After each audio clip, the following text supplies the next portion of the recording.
Step 1, wake up early, gonna rise with the sun. Step 2, get some good, some food in you. Step 3, think real hard about what you wanna be. Step 4, everybody just do your thing. Wake up, today's gonna be a good day. Wake up, today's gonna be a good day. Wake up, today's gonna be a good day. Wake up, today's gonna be a good day. Wake up, today's gonna be a good day. Wake up, today's gonna be a good day. Wake up, today's gonna be a good day. Wake up, today's gonna be a good day. Yo, set your affirmations, aspirations. I got shit to do, the aftermath of preparation. Good food, good mood, blood in circulation. One step at a time, yeah, that's how you make it. Set a goal. Set a goal, set a goal, set a goal. What's up, everyone, and welcome to Sip Ki with Busy and Joleen. Put your blowjos in the mother chat.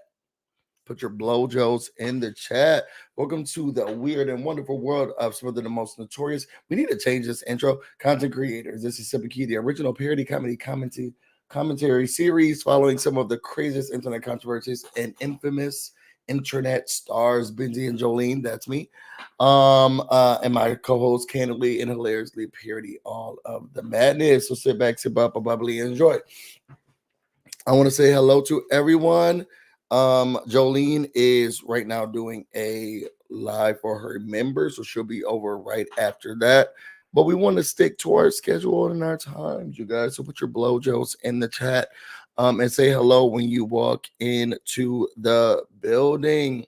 I hope everybody has caught up on, hey, Burley girl, hey, Missy. I hope everyone has caught up on the Real Housewives of Salt Lake City. We are still behind, but we're going to be catching up slowly and surely. So we're really excited about that.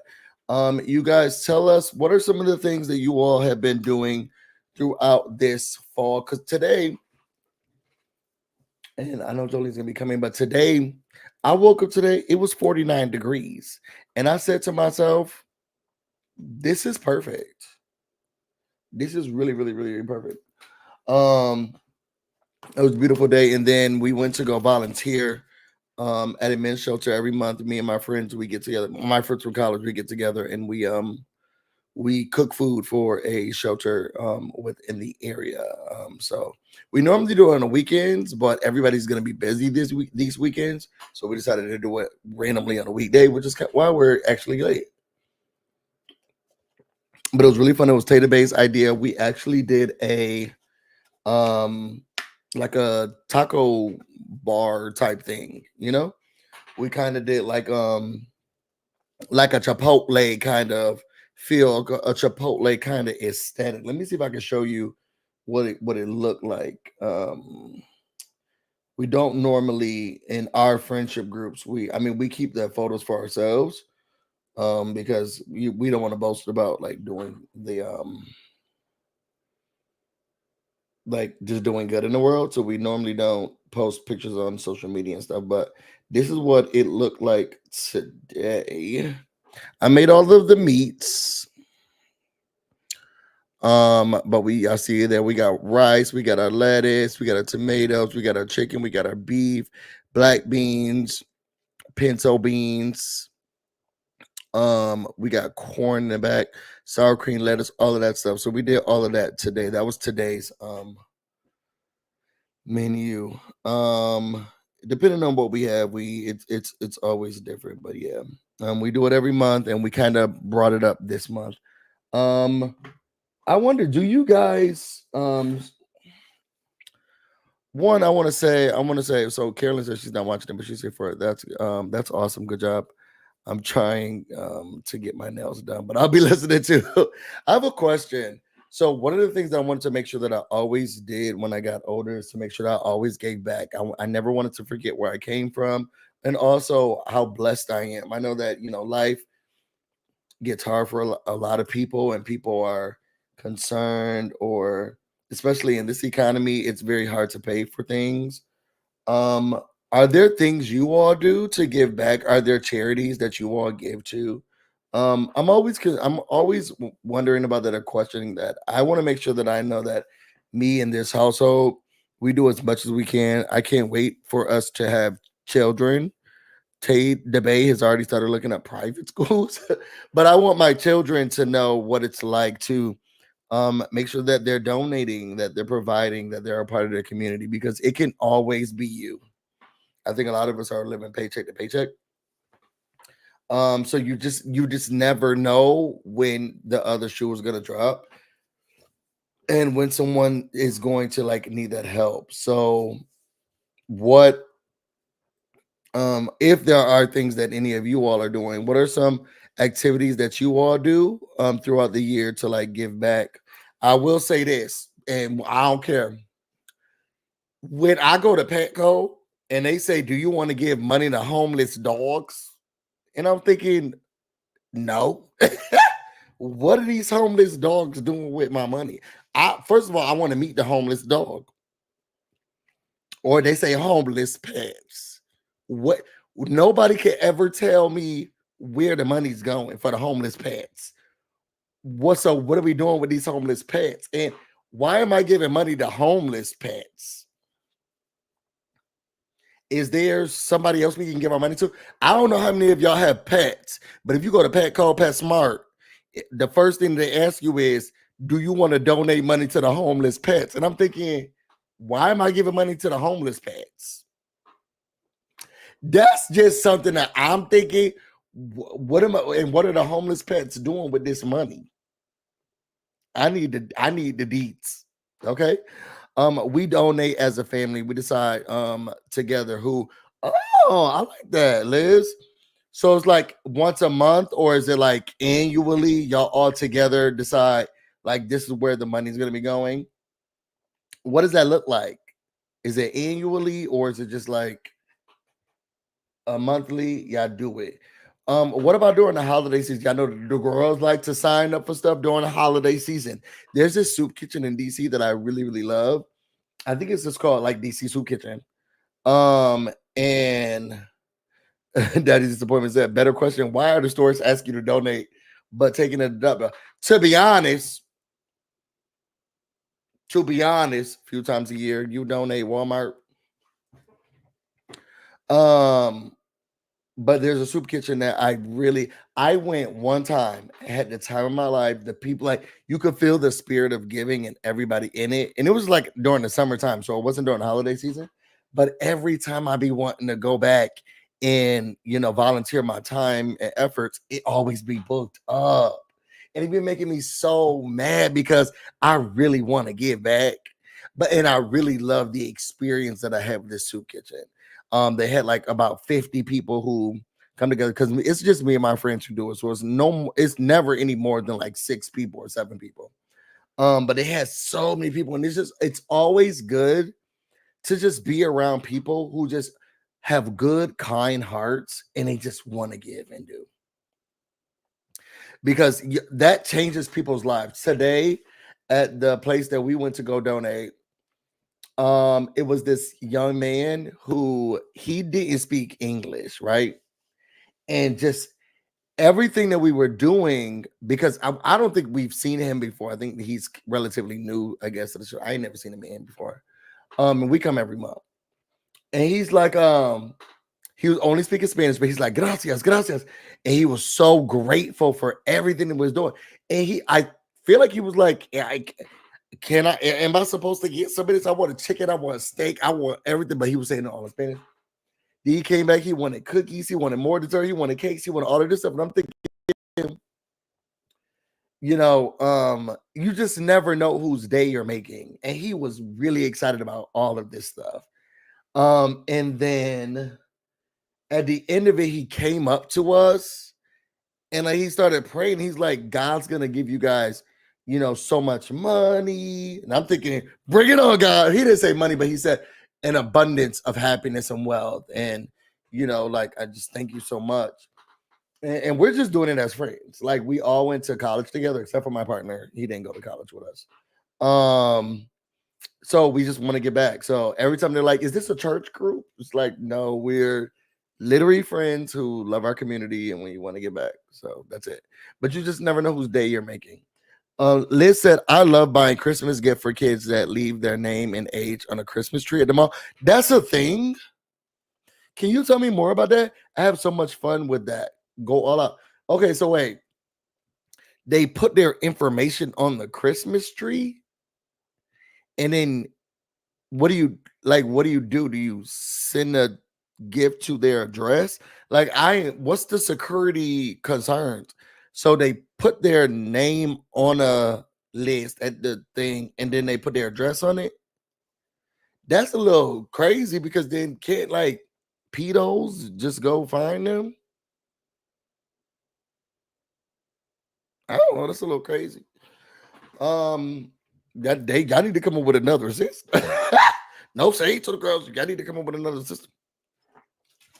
All right, so y'all, I know Jolene's gonna be coming in shortly, so let's just get started with the episode. Before we dive into that, y'all tell me what you're sipping. Tell us, sorry, what you're sipping on, where you're sipping on it from, and what is your favorite fall drink? And if you say pumpkin spice latte, you will be blocked. Okay, no, I'm joking.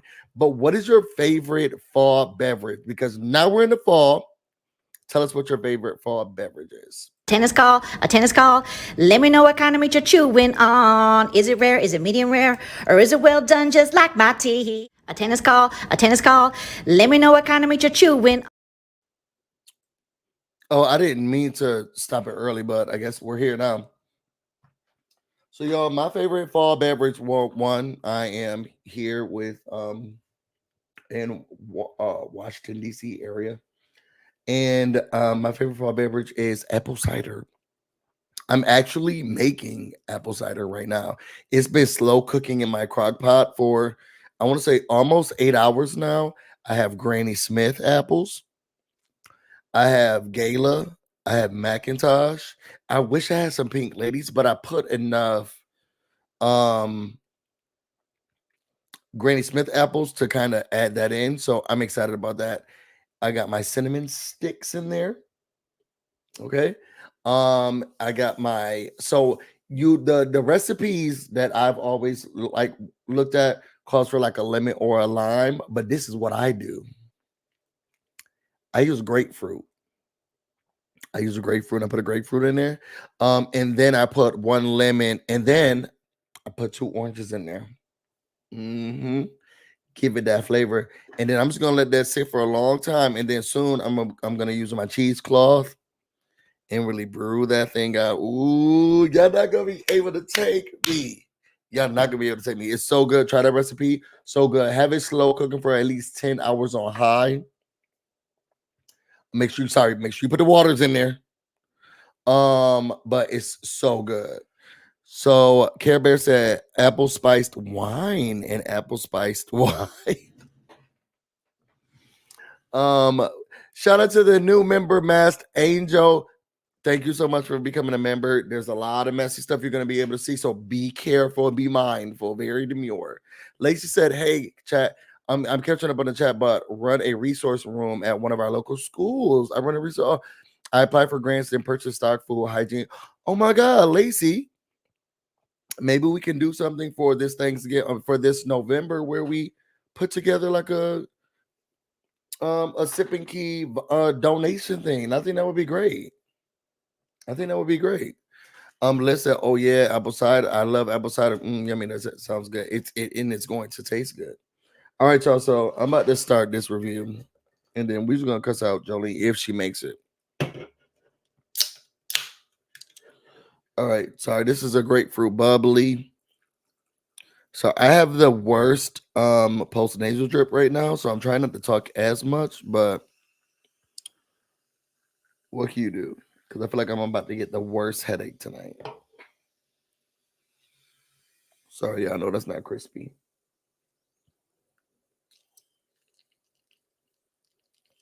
Okay.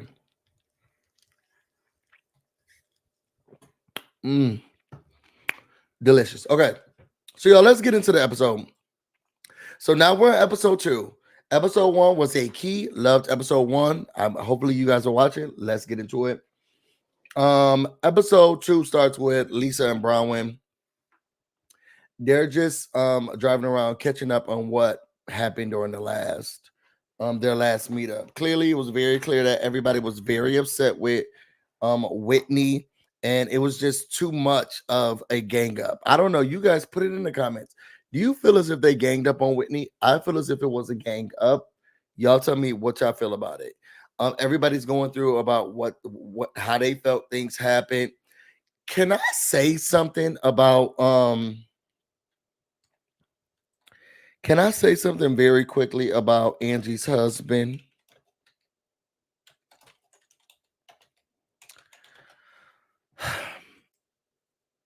That man is very attractive. Okay. And I just want to make sure that we acknowledge that. And then I also want to let the people know if he wanted it, he could receive it. I want to make sure that everybody understands and knows. Let me pull up her husband. So I don't know. This ain't the best picture, but this is what we're gonna have to deal with for now. But this is Angie's husband. And my whole thing is this. If he wanted it, he could definitely receive it. I think that Angie's husband, number one, he definitely is the sexiest husband on this franchise. I don't know what the other husbands look like, and their bank accounts may look very sexy. But I'm telling you one thing: if Angie's husband wanted it, Angie's husband could get it. And my fiance too. I have to sell him off. I'll watch. I think that he is very attractive. So they're all talking about what was going on.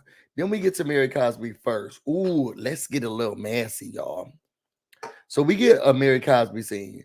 She says that she's talking to her son and she's very upset. And she's telling the son that I met this girl named Brittany, and this Brittany girl called me poor. And I'm thinking, don't call me poor. And the son's like, she doesn't even know you like that. Outside of this, her not knowing me like that, it's like being ungrateful to God. Okay. So don't call me poor. She's saying that Robert is home. He don't got no school. He don't got no job. And he don't bring no money in. But she said that's okay with her because she kind of made him like that. She was saying that she sheltered him and she kind of coddled him. So maybe she'll put him out one day, but right now it's not the time. I hate to do this to you, Barry. I hope it don't sound ridiculous, and I hope you don't get upset with me. But we just learned that Mary Cosby's son is an addict. Hold on, y'all.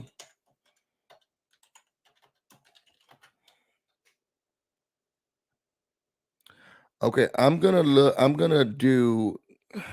They got something reputable. We just gonna do Yahoo. Yahoo. So y'all, here is the article.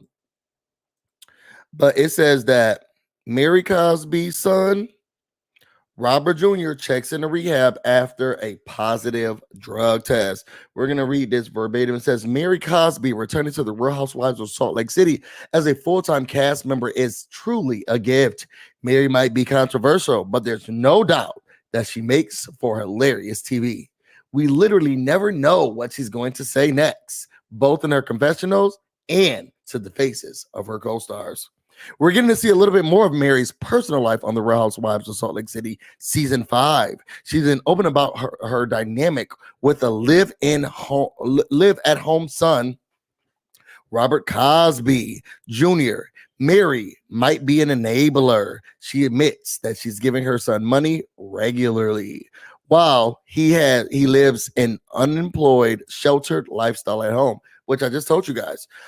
It's brutally honest. However, it seems like Robert's recent legal problems might come to light as the season continues.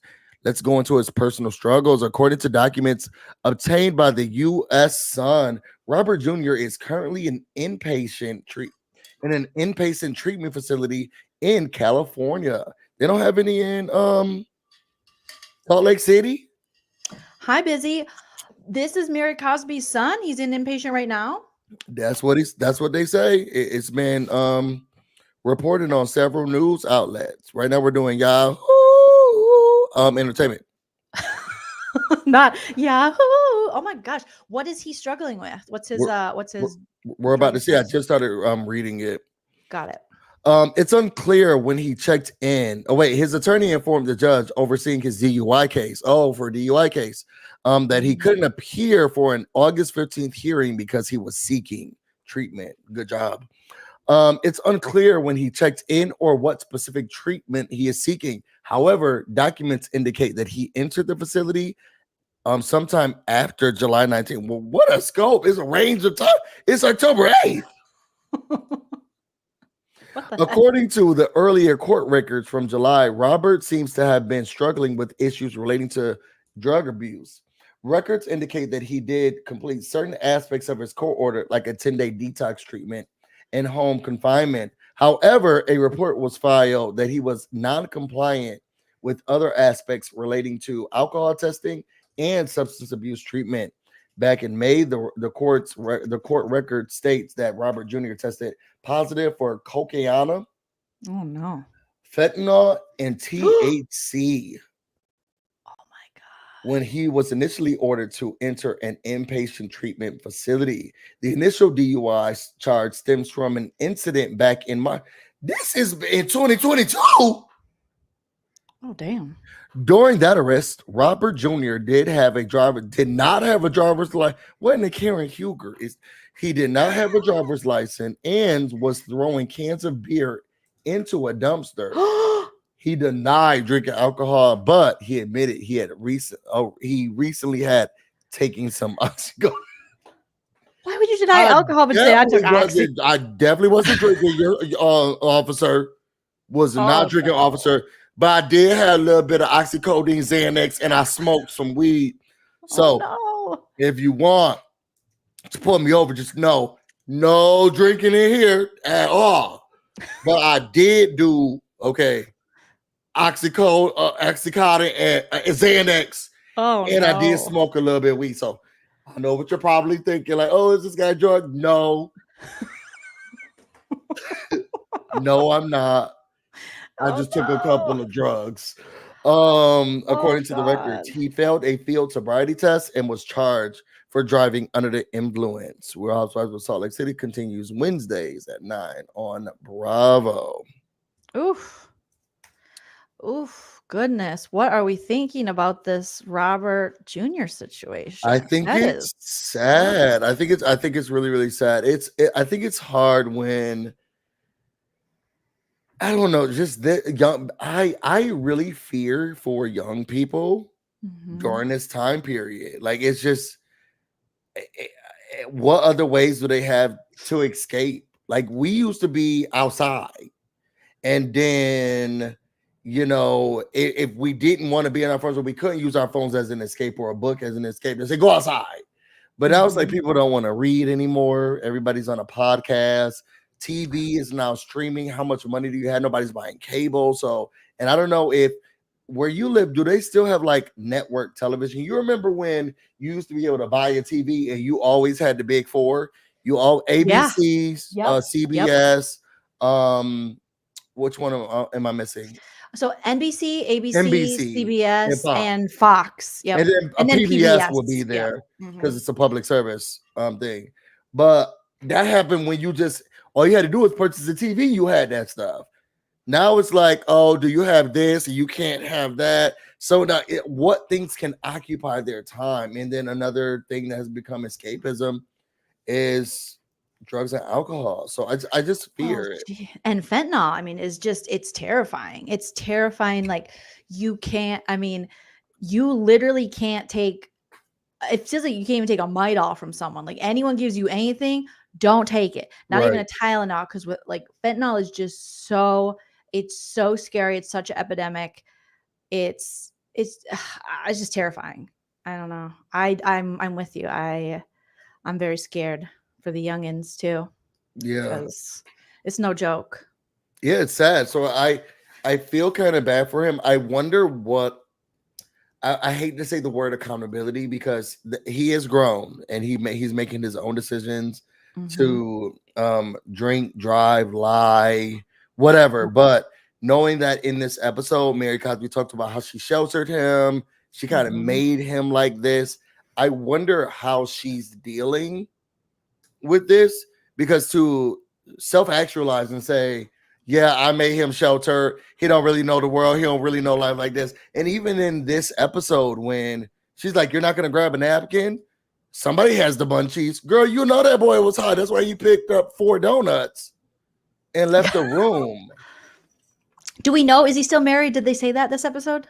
Girl, they didn't say nothing about him being married. They didn't say nothing. She said he has no job. He's not in school. He's living with me because he's sheltered. Oh, so it's almost like they crippled him without like the tools. Yeah. And she said it's her fault. She was very open about that. So I wonder how she's feeling about everything. Yeah. I'm nervous. I hope he gets whatever help he needs. Me too. Especially if it's outside. One addiction is hard enough. 4, 5, 6. No. I pray for his well-being and that he can get whatever help he needs and that he makes it on the other side. Because he's so young still too. Yeah. How old is Robert Jr.? Did they say in that article? He's got to be in his early 20s at most, right? Not even mid-20s yet. They don't say. Let me look. Mary Cosby's son's age. They really don't make it that easy for you, do they? I mean, he's not a celebrity. I mean, he's on TV. Can we get a Wikipedia or something? Girl, barely. He Oh no! Why are you all? And then he leaves. Little But I'm nervous for him. Why? What was going on? What is y'all got going on? He likes to. I don't know, but I tell you, I ended up naming him Prince. I call him Prince Harry, for his little nickname, or Princeton. But Chell really liked Prince, so thank you, Busy. Thank you, everyone in the chat. And obviously, after the Minnesota music legend, Prince. Because Chell's like, I don't like the monarchy. I don't want anything to do. And I was like, fine. But Busy. Neither does Harry. Yeah, that's what I said. I go, Harry left it. And he's like, no, I'm not calling him that. That's but like Chell barely, Chell. Chell, he's a sweetie. If he has a stance on it, let him have the stance. Got a stance, I'm gonna let him have it because he's like, yeah, okay. I'm already naming half the animals. We both have way too many. So when they're like, okay, I put my foot down on this one. Okay, because your foot's always levitating. So if it's down today, you get that one. So I'll let you have it. So and Prince it fits him. Oh my God. I feel like he's about to be a terrorist.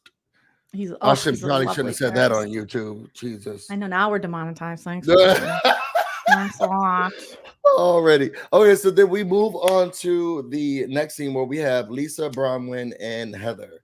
Can I say something? I am obsessed with Bronwyn. I just am. I really am. I think she's a great addition. She's giving me fashion. She's giving me fun. She's giving me attitude. She's giving me everything I want. I'm obsessed with her. Outside of my love for Mary and Whitney, I'm obsessed with Bronwyn now. So they're deciding that they're going to go pick up Heather and they're going to go to Wendy's. Like, this is a thing, which I think is so weird. Like, because they talk about it later. When we went for our Wendy's ride, what? That is like, isn't Lisa like that she's an influencer for Wendy's? No, she's probably, because that's her thing. Wendy's just can't take it. And then they went there. I want to be Wendy's is not good. It's not good. Well, no, she said, no, first of all, hold Lord. It's not good. Wendy's is I just had Wendy's today. It used to be. I had a Dave's double with cheese, large with a Coke, and a spicy nugget. That was for lunch. Maybe it's the Wendy's by me, because I used to love a Wendy's, like Frosty and French fries, nuggets. You get a Caesar salad, you get a baked potato, like, ooh, yum, yum. Then I tried one out here where I live, and it was garbage. And then LA, obviously, no, Wendy's garbage. But I was going crazy over it today. I was like, I need it, girl. And it was so good. It was everything. It was everything that, except for the first layer of cheese. I was like, they really disrespected me with this. Not disrespected you. Now, I felt disrespect. I felt slapped in the face. So they went there. They were giving, can I get a JBC? Can I get a PUT? Can I get a PUS? So I was like, okay, whatever. PYT. Yeah. So they got there. They get their food. Oh, busy. And I they have start- to. What happened? Okay, sorry. No, when you were talking about Bronwyn, keep telling about. I just found some pictures, a story when people on Distractify, like, who is Bronwyn's husband? And we talked a little bit about it when we talked about the first episode, but I pulled up a picture that is so disturbing. This one, and then there's another one. Okay. Oh, great, because she has a scene. Oh, I like it. He looked like this during this episode. But I just seeing it. It's just like, take your daughter to work day. Maybe she has daddy issues. I don't like it. To be honest, it's not as toxic as I thought. I mean, that I've seen other relationships. And him with his shoulders down like this. Come on, Pops. It's like, Dad, after Dad lost Mom, we wanted to be there for him. You know, with his early onset dementia, you know, it's like one of those commercials. That is true. It is giving a commercial. And he was able to make it to my... Yes, he was able to make it to my engagement dinner. Come on, Dad. And, you know, he wears his pants up to his nipples. Please don't try Zofactor if you are pregnant with child. If you have an eviction, you are a white woman, a black man. This may cause diarrhea, spitting up confusively. You may not be able to go to sleep. Compulsive throwing up. Compulsive gambling. Compulsive swearing. Compulsive punching in the air. Oh my God. Yeah, what does he do again? So he's working in finance. He is now doing private equity. Oh, so like finance, 6'5". What was that thing? I want a guy in finance. 6'5", big thighs. No, that's not how it goes. I don't know it. Okay. Well, he's got finance. He looks tall and very lower than her. Okay, so he is they met while working in finance. Bronwyn's career has certainly changed. Yeah. She's a Broadway producer and fashion influencer. Todd has had an interesting career, according to Distractify, and has even made the headlines of Forbes and Business Insider after an incredibly unique situation. Well, what's the unique situation? He worked on the business side of tech industry for many years. Yes. He was once the executive vice president of Hewlett Packard, HP. Dang. When he was offered the CEO job for a startup company, Mazzito, I don't know what that is. When he was hired, he was promised a hefty signing bonus as the company was deeply in the red. He even loaned the company $600,000. This guy's got money of his own personal money. But when the time came to pay up, the company's founder hid the funds. Todd quit and then sued the company for $1.6 million in 2018. Oh, jeez. Okay. Interesting. Thank you, Distractify. And she'd be looking good too. So they're talking about back to Lisa Bronwyn and how they're in the car. They're talking about how it was just that last dinner was so much. I can't believe it. Lisa says she still feels offended about the podcast. She's so mad about the podcast and her saying things about her. And outside of the podcast, how dare Angie sit here and try to defend what Whitney was saying? I thought it was really ridiculous. And Lisa doesn't want the things. This is what it's just so rich to me.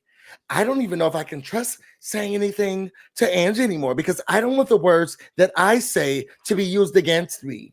Girl, isn't that what you're mad about Whitney doing on the podcast? You're using her words on the podcast against her, but you mad at Angie for telling Whitney because I don't want those words used against me. Now, I didn't really pay attention that much to Lisa last season, but I'm starting to realize this season she is a very selfish woman and very self-centered, very self-absorbed, and she loves to hear the sound of her own voice, whether she knows it or not.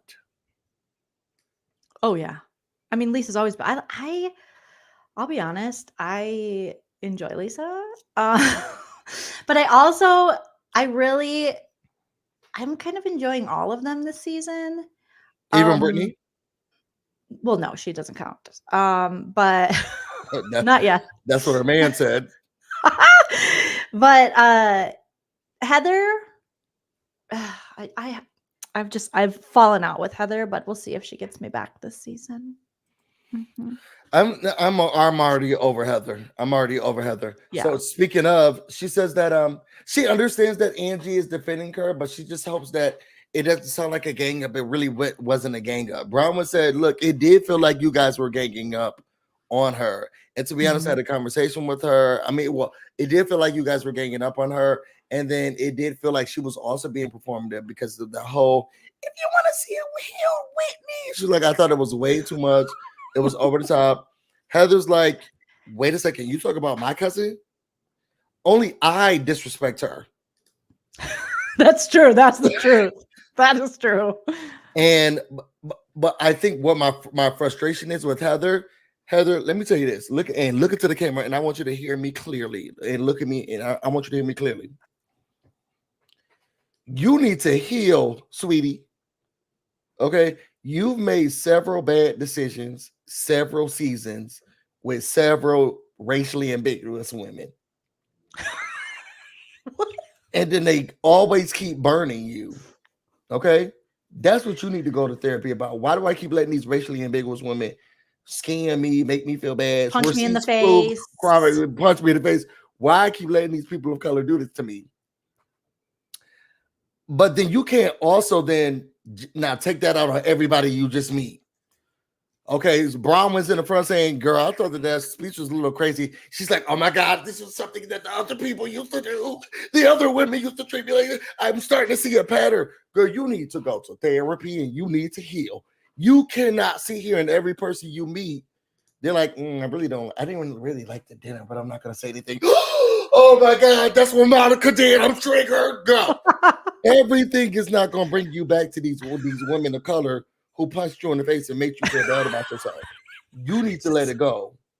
It sounds so ridiculous, but it's true.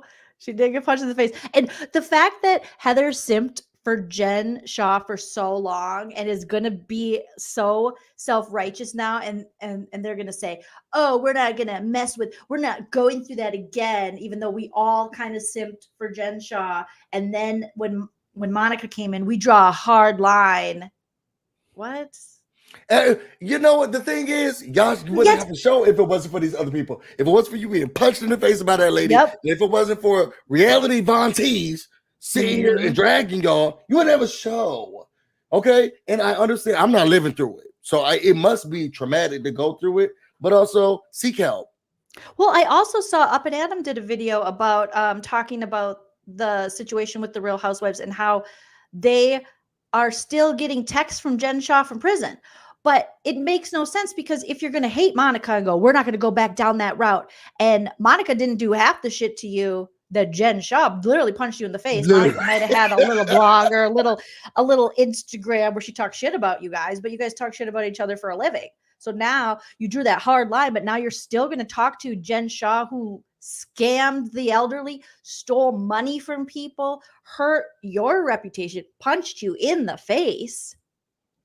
But now they're like, well, I mean, we might. She does want to be friends with us when she comes out. What? Girl, it's either where her money gonna come from? Well, she probably hoping to get back on the show. Of course, she wants to be friends with you guys. She wants to get back in the circle. She gonna be right out there with Britani at Costco, girl, because you're gonna be broke. You're buying things in bulk. We love Costco. As I get older, I just love it so much. Busy. I do. I go to Costco and then I sit in my car and eat my chicken bake. I was supposed to be doing videos, eat my chicken bake. I also want to savor the moment. I do enjoy. I don't normally enjoy watching people eat, but I do enjoy watching you eat a chicken bake because you're just like, I love the chicken bake, and you just really love it. Good, every part of me. So then we get to Meredith. Meredith is doing a cooking class with her husband. And she's saying that he now has a new position. Now, I don't know how old Meredith and her husband is, but at this old age, in their 50s, he's like, yep, got another job. It's in England. Girl, he is not trying to be around you. Well, it's crazy because this show started with their marriage on the rocks, when they first started the show. He travels so much. He seems to always end up in Ohio. What the freak is in Ohio? A second family. And it is, yep, and it is a little weird that they don't own anything at this level they're at, right? If you got Keep it, why don't you own renting. it? Keep renting, especially if Meredith isn't leaving. If you're not leaving where you are, just buy a house. And do they own homes in other states they've lived in? Maybe some of these houses, maybe a lot of the houses don't have bathtubs. That's true. That's true. Maybe that's the issue. And she's like, can I do it? I remember when we were house hunting, we went to a house, several houses that didn't have any bathtubs. They had these beautiful shower installs, but no bathtubs. Yeah, some people, I do need a tub. I don't have like a big bathtub at my house. I do have a big shower, but I still make it work. But my next house, I told my husband, Shell, I need a big bathtub. I need a Meredith. Of course. Next house. We got to go. Excuse me. My next house. Well, the type of house you bought, I feel like that could be a forever home. Yeah, we're not leaving here. This house, I love our house, but it's not a forever home. Well, I mean, I don't even know if I can keep it. I might have to sell it, take that money for a new down payment on a new house. But I want a bigger backyard. I want a bathtub and I want a fireplace. Yeah, I want more grass for you guys. Yeah, it'd be not. It's hard out here. We're in the desert, but I also want my own pool. You know, our neighborhood, we have like our HOA or whatever. We have a pool area, hot tub. We have a fire pit area. We have like a little kitchen thing. What do you call it? Like a rec kind of thing. For our development, which is nice, super cute. But I want my own pool because I want my dogs to be able to go in it. My dogs love. I got a lab. So you want like a single family home with a big backyard and my own peasy, my own pool. That's the next house we talk about. But I do really love this house because getting there's something about building, you know, where you're just like nothing's gonna break for a while. I'm not gonna fix anything. I remember when it was getting built and how exciting it was. It was so exciting. It was so exciting. So I love it and I'm so grateful. But you have more equity than Meredith does. Damn. I don't know. She could have equity in other things. I mean, look at those shoulder pads. Oh, girl, that's why. Look at those shoulder pads. And here they are cracking eggs. Sad to see. Right, Lace? Baths are a must. What? Can you take baths, Busy? I'm sorry? Forgot. Do you take baths? Do I take a bath? Girl, I love the luxury of bath. I'm putting bath salts in. You probably drink champagne in the tub. Bomb. There are candles around. Like, it's an experience. Yeah, it has to be. Now, I don't do that every day. That's a once a month thing because you got to clean it. Because I sit in the tub until I come out looking like Michael Jackson. I'll be in there for a long time, bro. A long time. Wipe the black off of me, bro. So can somebody tell me what was the dish that they were making? Have you made this before? Because I was like, okay, this is cute. And have I made anything before? Sorry. Come on now. I saw them poaching an egg in it. And I was thinking, to be honest though, when the dish was done, I was thinking I would eat it. What is it? Like, what are they stewing something there? Is that tomatoes? I don't know. They had it at a bar mitzvah. So then she starts talking about a bar mitzvah. Did Meredith have a stroke? Did she have a stroke? Yes. Why do you ask? Because she talks like well, I think for her family, I think it's maybe some filler. Also something that and I'm thinking maybe her lips are heavy. It's a lot to carry. They're very luxurious and very pillowy. Every time I look at her, I'm thinking, did she have a stroke? My God, did she have a stroke? I hope not. I hope it's just the filler. So she's talking about her mitzvah, and she's been so proud to be. So she's saying that she's been very proud to be Jewish. But a lot of the Jewishness runs from the blood in her family. They never really pushed bar mitzvah onto them. And yeah, please correct me if I'm saying bar mitzvah wrong, because I grew up with black people, not Jewish people. But she talks about having a bar mitzvah, and she's really excited. Well, she really wants to do it now because of all of the anti-Semitism that's going on, all of the hate that's happening in the world, and she wants to be proud of who she is. Child, it sounded like she told her husband, I'm about to give you the time of your life with 3 other virgins, He because cried. he started to cry. He was like, really? I'm just trying to take it in. Now, I love the Lord very much so, but I didn't think that it was that serious. You'd have thought he was God. He was like, you're coming to me, my child. I didn't know what was going on. Obviously, So he I don't know. Is this wanted a her big to. deal? Have you hung around Jewish people? Did you go It's a to big any bar deal. mitzvah?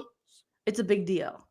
But I thought I- women never normally, or girls, because I thought boys did it to go to turn to No, men. girls. I've known lots of girls to be bat mitzvah. So, yeah. Again, I'm not Jewish, so I'm just speaking from what I've seen and from friends and stuff. And Yeah.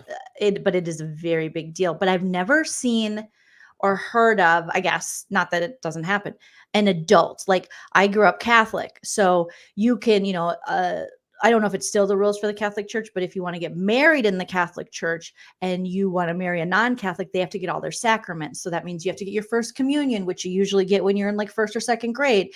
Then you have to get your confirmation, which you usually get early in high school.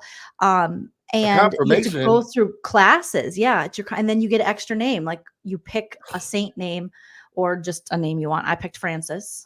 So I know that I've had friends who weren't Catholic, married a Catholic guy, and they had to go through all of the classes to get their sacraments so that they could get married in a Catholic church. And that was important for my mom. My dad, he was over the Catholic Church by that time. But my mom, she made sure me and my brother got our first communion, our confirmation, and went to what's called CCD classes because she wanted us to be able to get married in the church. We both eloped, not together, separate people. So then y'all divorced, and then you... We're not like MJ from Big Brother. we eloped, or yeah. Mary Cosby. She's So I don't easy read. I don't know why they're not dragging her. Anyway. So I don't, but I haven't known anyone as an adult. Have you ever attended have their one? bat mitzvah. I don't think I have, actually. Not that I can remember. Now, my best friend's husband was he's still alive, and still is Jewish. So I was the best person because he had a best man. I was her best person. And I still have my is it a yarmulke? What's the thing that I put on? Yarmulke. On my head, I still have mine. And there was a lot of steps that she had to go through, and then I had to help her go through just to even. But did she have to get like a bat mitzvah or no? She didn't get bar mitzvah, but there were other steps that because in Judaism it's a matriarch religion, right? So everything runs through the mom, not necessarily the dad. I think in Christianity it's a patriarchy religion. And in Judaism, if the mom's Jewish, everybody Jewish. But if the mom's not Jewish, like, you have to convert. She did have to convert, but she didn't have like a bat mitzvah or anything like that. Yeah, I really didn't grow up in an area where I don't even think there was any. There might have been like a couple of Jewish kids, and it wasn't until I moved to like Arizona, or especially Los Angeles, have a lot of Jewish friends. But so as a kid, I don't think I ever attended a bat mitzvah. However, when family members have traced our Lunzer heritage back to Austria and Germany, apparently we were Jewish. And Lunzer, according to other Jewish people that are interested in, like, I remember one time I had even like a Uber driver, I think, told me too. He was like, "Oh, you're Jewish?" And I've had people ask me that, and I said, "Oh, no, I'm not Jewish." And they go, "Oh, Lunzer's a very Jewish name." And I'm like, "It is?" What in the Anne Frank is this? So, but you didn't that would know make y'all sense. were Jewish? How long ago did the Jewish leave? It could have been when my great grandfather or grandparents came over, that they maybe, would that be, I'm trying to think of when, like, or maybe it left I'm thinking that, a lot of people when they came over here, I don't know when they came over exactly, but it could After have the been due Holocaust? to, maybe after the Holocaust, a lot of people had to hide it and people Or is tried it to, before? Maybe your family came before. maybe before. And even then there was still, maybe, some anti-Semitism that might have caused them to hide That's that. what they were So, leaving Germany before yeah. when the rhetoric started. Well, and Austria is like my grandfather's Girl, you parents Jewish. were Austrian, so that is where Hitler's from. But I've been to Austria, and it's one of the best places I've ever been. It's so freaking beautiful.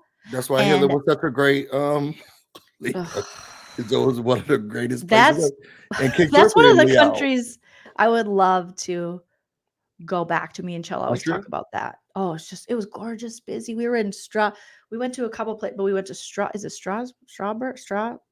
And we went to Germany, tons of places in Germany as well. But it was like The Sound of Music. It was just so beautiful. And we hiked up to a castle in the city, and it was just lovely.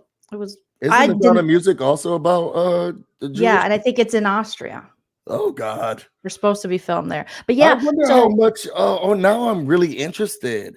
I know, but I have cousins. Your dad would be the one to know, right? Because your mom was my mom's Catholic. Well, my dad's dad's dad Catholic. would be the Jewish one. Well, but his parents raised him Catholic, and then I don't know about his parents, how they ended up in Catholicism. I don't know. That's just the word. They converted so that they were maybe scared. Maybe. I mean, a lot of my cousins are doing the ancestry stuff. Yeah, they're doing that kind of stuff, and my dad tries to keep up because there's like a Lunzer city. It's like Lunzer something in German, or I think it's in Germany. Oh my God, the Princess Diaries. You are in Hathaway. But I wish I knew more about it. And it's like cousins. The Princess of Genovia Lunzer. But I worked with a guy once when I worked for a radio station, and he's like, "Oh, I wrote a book, and the main character's name is Lunzer." And I'm like, I didn't even know. I never knew a Lunzer. Like it's one of those names, like, huh? But I guess it's girl. You're a princess. I'm a princess. I guess. Duchess of Lunzer. Mm-hmm. It sounds like a thing. Now that definitely sounds like a thing. The Duchess of Lunzer.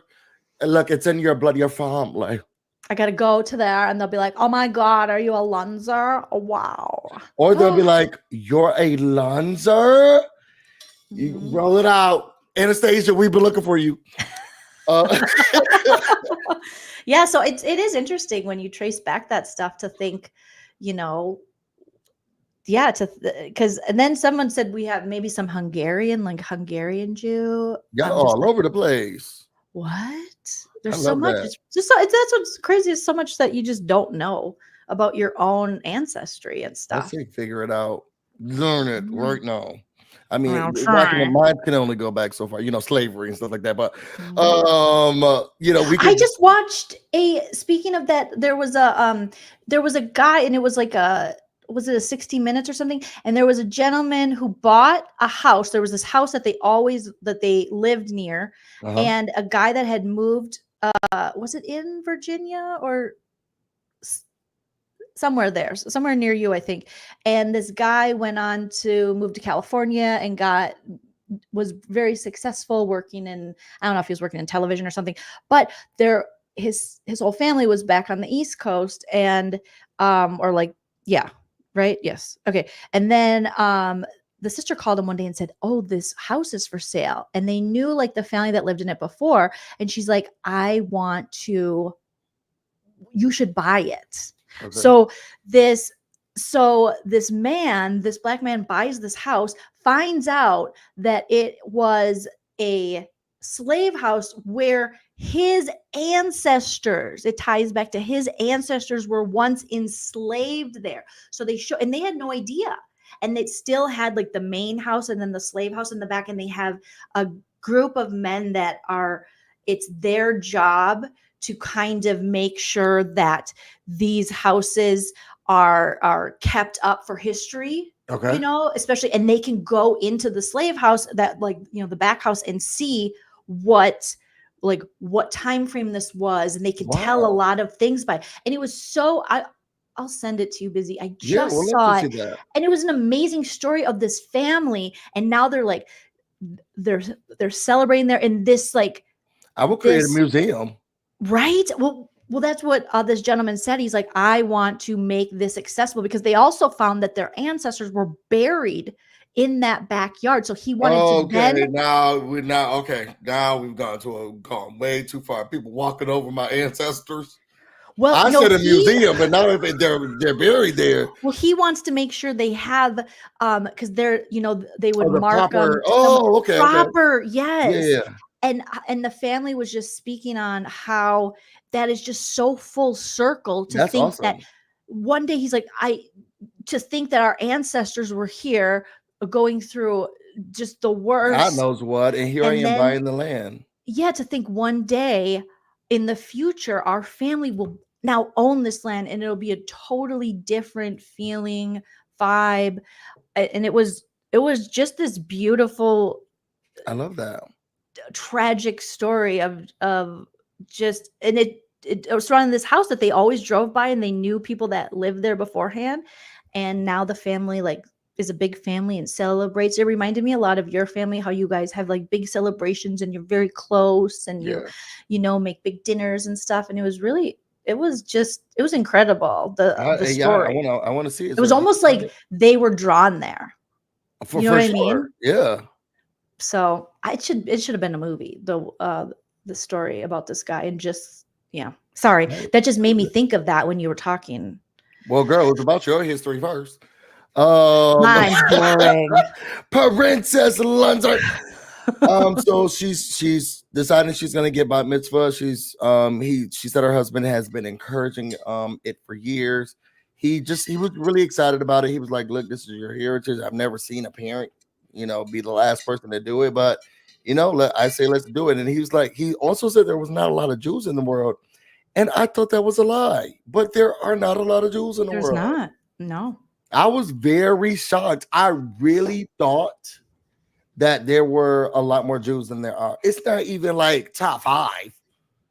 Do you think that has at to do all. with like propaganda, like negative propaganda about Jewish people, to be like there's those stereotypes like they run everything and da da da, where it's like actually no, and they're like you said, the Jewish population isn't even that large worldwide. Yeah, but neither is the one. I mean, the 1% is not a large amount. I don't think that the propaganda around Judaism and those in power is weird.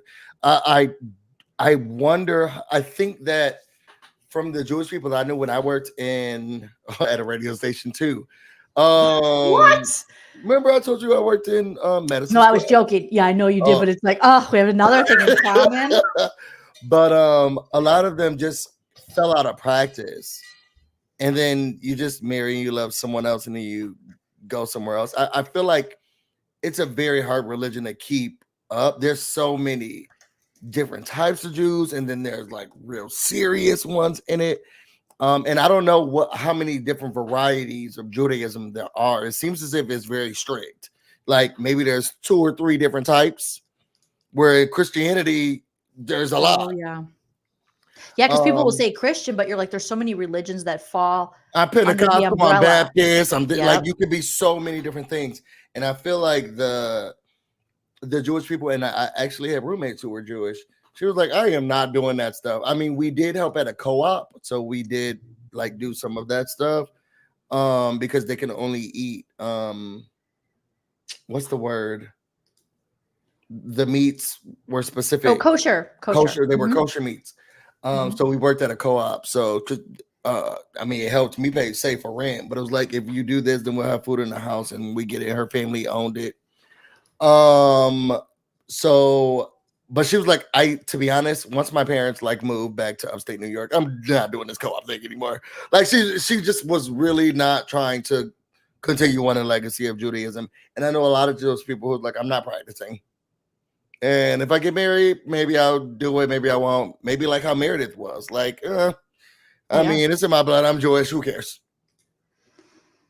Yeah, I mean, if it wasn't a priority within her family, with my family. I found the story I was talking about. Perfect. And I linked it. You guys, I pinned it if you want. It's a 60 minutes. It's only a half hour. And it's man unknowingly buys former plantation house where his ancestors were enslaved. And it's from 2 years ago, but it just popped up in my algorithm I love that recently. he didn't know that he did it. He You know, didn't Karen Huger know.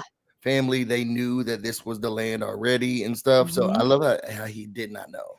They had no idea. And they found his sister did amazing work in tracking it and finding the woman who would have been their great something, I think it would have been a grandmother, Yeah. and how she was there, and finding all this information and the avenues they went through,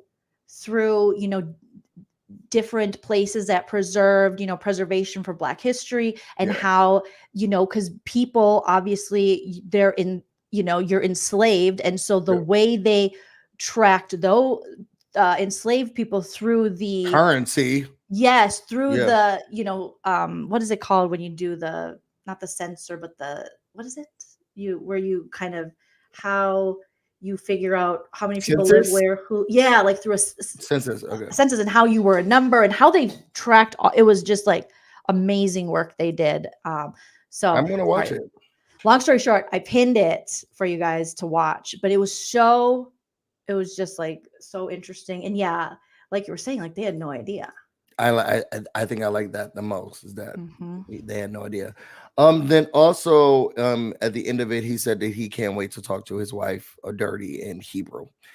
I was going They're to nigh. look up some. That's what I wanted to know. What are some dirty? How do you talk dirty to me in Hebrew? Isn't it the language of the Lord, girl? It's just like, oh, I can't wait to speak in tongues with you, dirty. Like, what do you say, girl? I don't get it. Anyway, I we'll don't move know on. either. We get to Lisa and Angie. They're sitting down, and this is when I realized how self-absorbed Lisa was.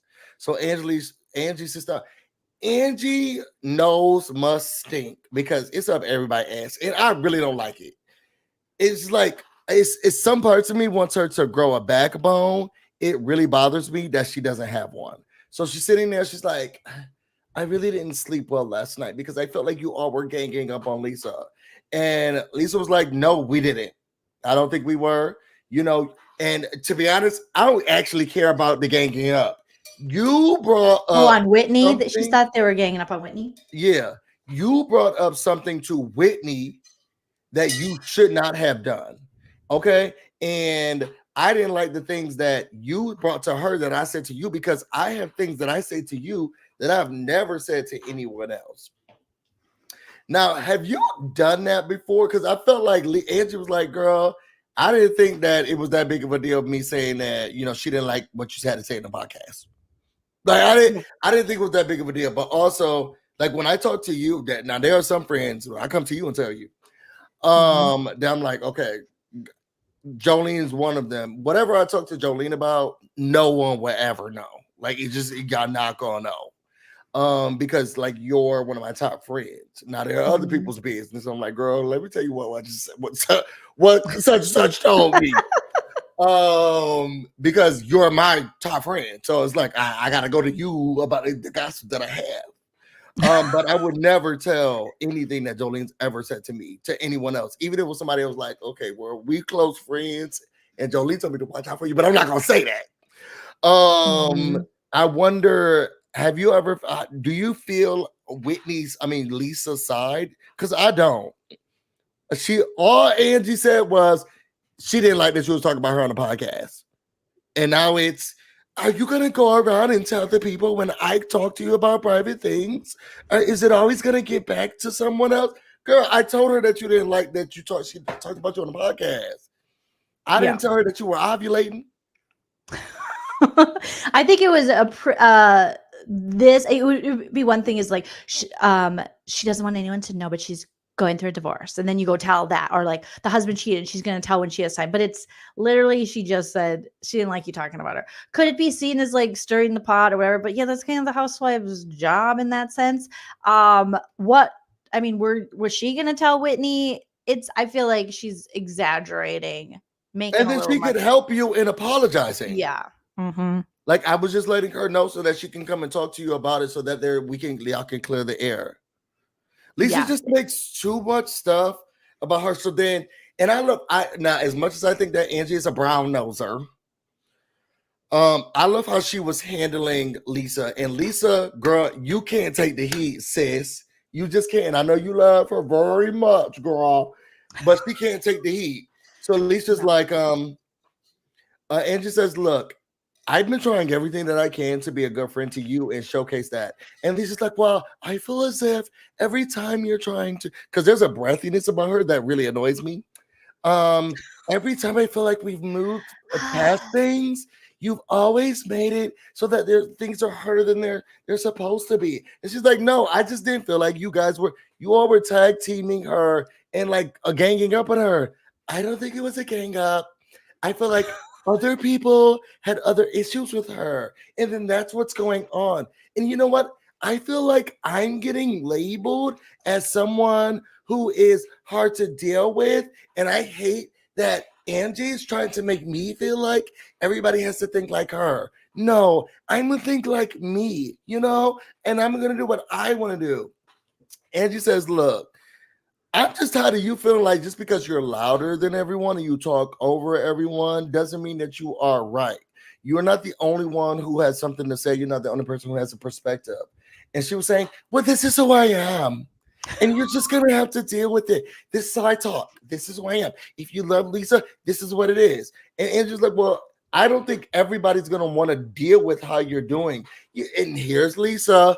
This is getting annoying. Why is everyone saying, oh my God, Lisa, She does you whisper have such good sides to yourself and everyone loves you and you're such a good person. I wish more people saw more sides of that. Why does everyone make me feel like that? And when Angie looked at her and said, you don't think there's a reason that everybody's saying that to you? No, I think that there's an image and people just keep perpetuating it. Girl, it's you. It's you. You're the one who's doing it. Okay. And I think that it's not people perpetuating it. I think that's how you're acting. Here's Lisa. I'm going to go. And then hopefully we can just continue the conversation. Girl, because you can't take the heat. You can't take the heat. You're self-absorbed, self-centered. And if everybody's like, you're a bit, God, you need to take heed to that. Anyway, we get to Bronwyn and her old ass husband, as Joleen looked up. They said they met 10 years ago. First of all, Bronwyn's outfit, that was one of the most gorgeous things that I've seen. And she wore it perfectly. Which outfit is it? The white. She had on all white. She's in her house. They're going through the decorating of the house. She looks so gorgeous. And it had like these wings on the end on the pants. She had a high up heel, but it was round. Oh my God. And then her shirt had one wing like the pants did and one regular. She just does it right. So she's getting together the house. She talks about her husband. She says that they met 10 years ago. They were at a bar. And she thought he was so funny. And then he asked her for her email. So she gave it to him because she was thinking maybe he they could met be at work.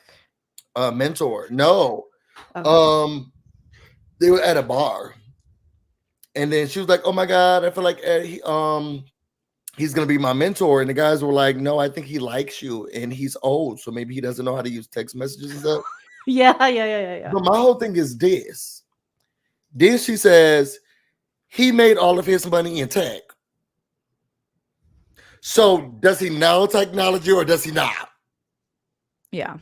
And then he moved out of tech and now he's going into private equity. Then from there, her gay assistant comes in. Oh my God, Diva, this house is amazing. I can't wait to get it all done. This looks great. You look gorgeous.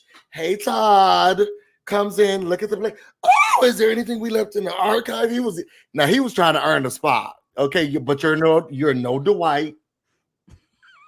Okay. Okay, who is this horrible one who had a fashion show with no fashion? So dreadful. You're no Dwight. Keep it to yourself. So they're going through everything. She talks about how her and her daughter have been living in this house for a while and they're still in the midst of decorating. Is it just me, or could me and Joleen have put that light fixture together by ourselves? I didn't like the fact that he was like, she was like, this is an archive. And I purchased this art sculpture right after I bought the house. And then when she opened up the art sculpture, it was just chairs stacked on top of each other. It was, and it was like a art. It was something you could find at Joanne Fabrics. Or at like Home Goods. Yeah, and just a light in between. Clearance. We could have made that. Not clearance. Oh my God. I think it would be clearance. Who wants these chairs stacked up together? I love the fact that he was like, we need some scissors here. Can you go get the scissors? She said, you want me to find scissors? He was like, you're right. I think I know what the scissors. That's how I want to talk to Tatum Bay. I can't find it. Oh, you want me to find it? Girl, no. So then they're talking about the closet. They're going to put their closet together. She said that she got pregnant when she was 19 and the daddy didn't want to have anything to do with it. So she's been raising her daughter by herself. She's having a hard time trying to figure out what's life's going to look like because your husband don't live with you. Your daughter, Gwen, she's about to get up and leave. I don't know what that's going to look like. But then also, I wonder if the daddy is looking at the television now thinking to myself, like, oh, I wish I would have been in my daughter's life, or I shouldn't have let Bronwyn go. I always think about that. Oh, if they have some regret now that they see her. Yeah. You didn't want to be in me and my daughter's life, and now look at us. I could have been sliding you some money from my big old daddy. You didn't want to be a part of it. Because, yeah, I think this is them with the dog. Her daughter's so gorgeous. Mm-hmm. So well, gorgeous. she said, like, oh, now she's the beautiful young version of me or something. Yeah, she's so gorgeous. So then we get to Heather and Whitney. They decided they're going to go to a crystal shop and they're going to work through some of the problems that they have. They started to talk about the dinner that they had where it was the gang up. Whitney says, I feel like it was a total gang up on me. And Heather says, I don't feel like it was a gang up. She has a weird way of being a cousin. I'm sorry. And this is never, and I will say every episode that we review, she has a weird way of being a cousin. She's like, I just feel like it wasn't a gang up and you need to get it together. And Whitney was saying, look, I don't feel like anyone was providing space for me to breathe and talk and say what I had to say. Everybody wanted to gang up and talk about what their feelings were. But I'm coming with facts and they want to deal with facts over feelings and they want to argue back and forth about it. I can't do it. And Heather's telling Whitney, well, look, we know you're on your healing journey, which I keep hating that they're doing that to her. You're on your healing journey. They're like making it a joke. Trying to get better or whatever, but you can't just start saying, I don't give a F, and have that attitude towards everyone, because then we are not going to have to try to deal with that. And my thing is, if you really care about somebody and you know when they start to go through the process of healing or changing, it's going to be about a year or something. They're going to start to do boundaries. They're going to start to learn what things that they like, they don't like, what things need to change.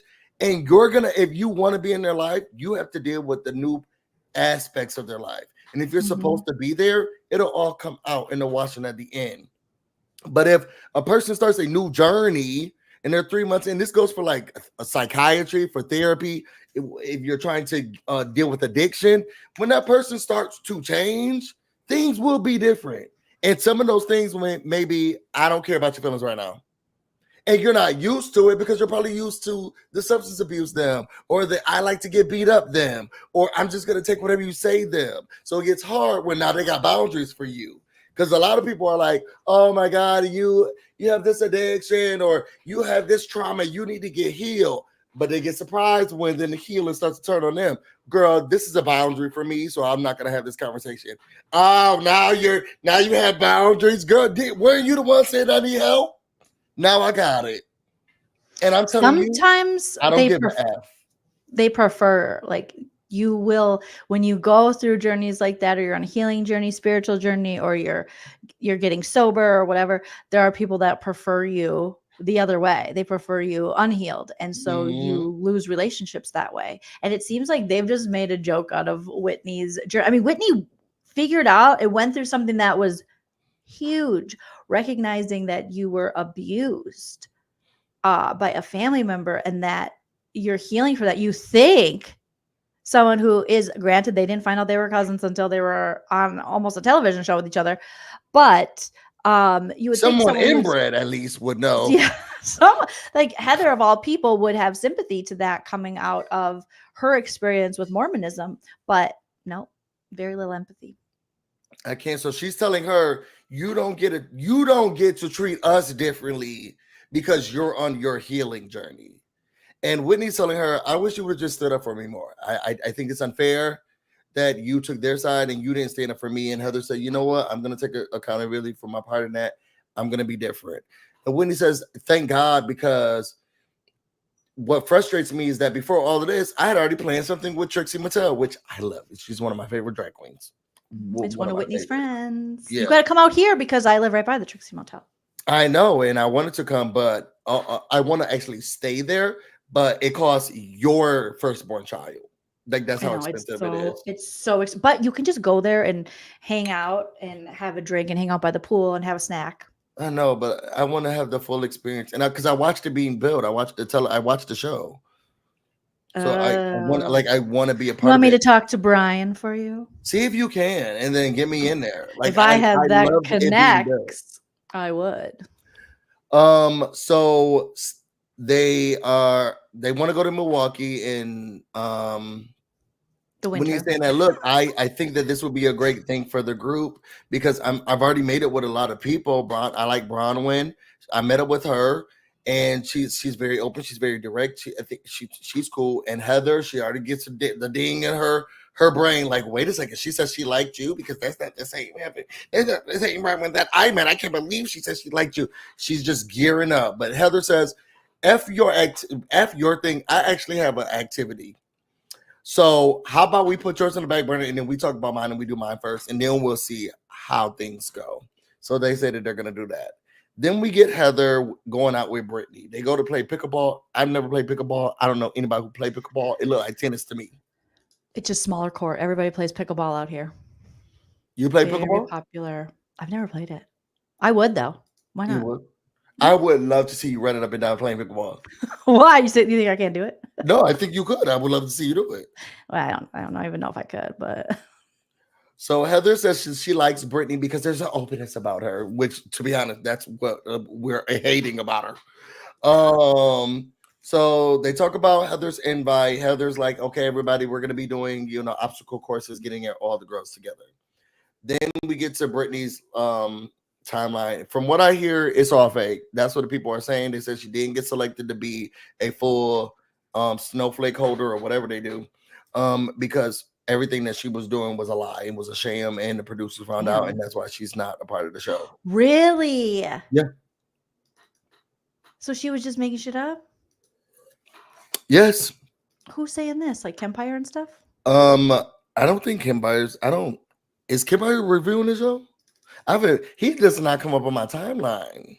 He just was. I just looked at looking at our chat because I had to pin that comment, and I saw that there is Kempire talking about Jay-Z and Beyonce want a apology from the Jaguar Wright interview. I'm assuming from maybe the Piers Morgan one about Diddy. Good luck.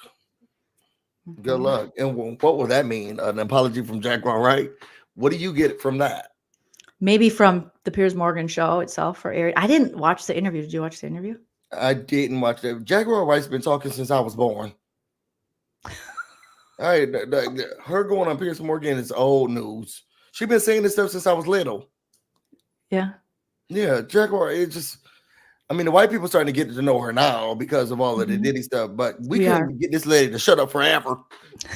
Well, there were like YouTubers that were covering Jaguar Wright. So I thought Jaguar Wright was like she's been talking since forever. Drama tuber or something. Yeah, I think the stuff she says is real, but the way she delivers it, and this should be adding too much sauce on it. And then sometimes it just should be speaking of hocus pocus. And it's like, girl, what are you saying? She be like, TLC? You don't know why? And it's like, and then she turns her head like she's like, okay, you didn't understand? And it's just like, I love the head. No, girl. Now the other part I do believe, but Now you're saying, girl, no. And then you said that Princess Diana did what? Like, it's just it's becoming too She much. put too much hocus pocus on it, Busy says. I don't know what Tupac has to do with Beyonce. And it's just like, what are you talking about, lady? I can't. So we get to hear about Britani. She's a Mormon, but she's been divorced twice. She says that her and Jared Osmond from the Osmond family, they met because both of their exes started dating each other, so they commiserated around it. She says that they have broken up and been together several times. In 8 months, like they've been together so many times, broken up so many times. Never done anything. To be honest, but they've never done anything. So they're not even dating? That's her delusion. Oh my God. So then Heather's like, well, I feel like you just don't take time to stay single enough. You know, I am a person who gets under to get over. But she was like, yes, I just love the idea of love. And Heather was like, yeah, but what about your kids? Girl, you sitting around here tasting men. What about your kids? And she was like, well, that's just a whole nother thing. I'll talk about it later, but there's just, I do value my kids and I try to, value my kids, but there's a lot that, it's just later. And Heather's like, okay, girl, I don't whatever. Think you have to try to value your kids, right? I guess. Then we get to have this event. It's the obstacle course. It looks so much fun. I like those type of things. Whitney says that she's coming open for apologies, but she feels as if Lisa's doing the same thing. So who knows how this is gonna go? That made me laugh and drill on myself. Brittany came in and Mary said, oh Lord, please, Jesus, help me, Jesus. Guard me, please. And the thing that I'm loving about Mary is that she is not hiding her disdain for Brittany. When Brittany walks into the room, Mary has a speak. Oh, here's the lady who said I was poor. Everybody guard yourself. We're about to learn too much about her life. It brings us back to last season at the Trixie Motel where she was just like, I don't like it. I'm not coming over there. Oh, please stop talking to me like that. I don't like it. Now with Angie K. So now she's best friends with Angie K. So next season she might be, if Brittany makes it, she might be. She won't make it. She won't. The way that have you seen this lady do any of these? She won't be making it. No. So she's like, oh Lord, please. And Mary says she doesn't like her because she doesn't listen. Okay, she's not the sharpest knife in the drawer, not even the sharpest spoon. Meredith says that I'm not gonna join you guys. Meredith said that she can't join the obstacle course because she was charging too much.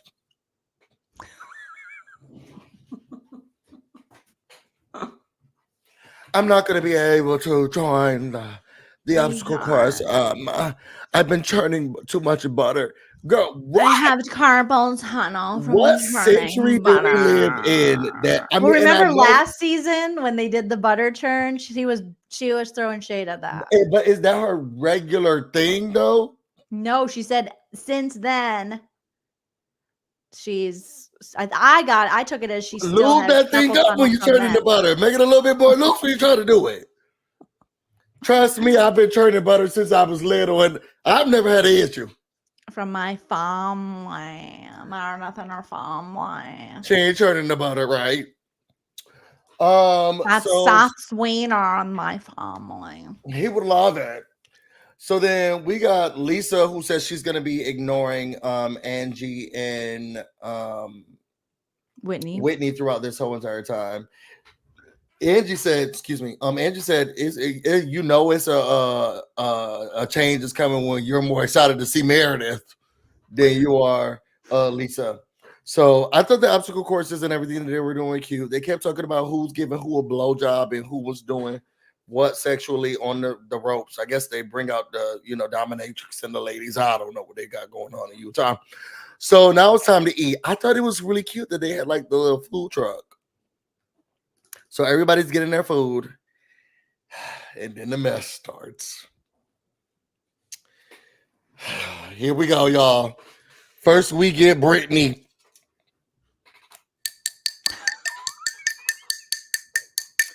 So, everybody, and Mary's like, oh my God.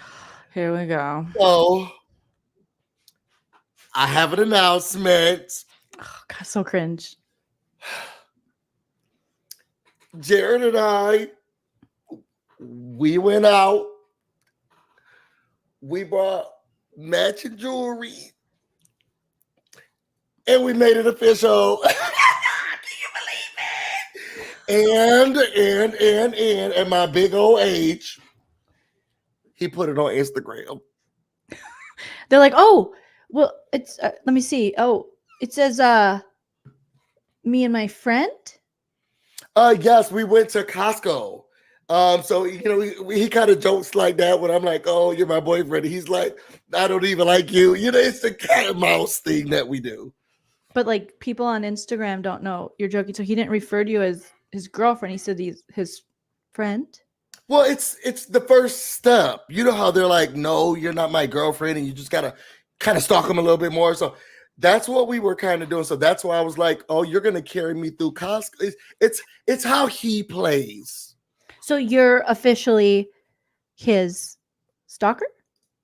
Well, no, girlfriend. It's how me and him do Oh, it. so you just take the girl off and then it's just a friend?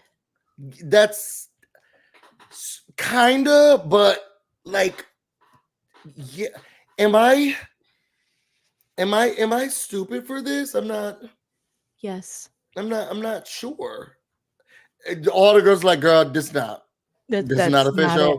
It's It's just official. not happening. You're And his Mary friend. said, why do we care?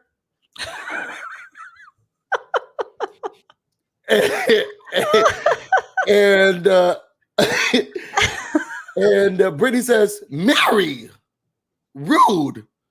Mary says, oh, like you were rude? You were rude at that last dinner that we had? Like that rude? Order? And she says, I wasn't rude to. No, you were rude. You were very. What I loved about the whole scene, oh, I wish I had a hoodie. Give me 1 second. Okay, he's gonna get a hoodie. We're gonna get a reenactment. Every breakdown, every recap, you will get a reenactment from Busy or me or Busy and me of an iconic scene from this season of The Real Housewives of Salt Lake City, season 5. If Mary Cosby's in the scene, Busy's probably gonna reenact it. Come here, Dave. Don't eat the trash.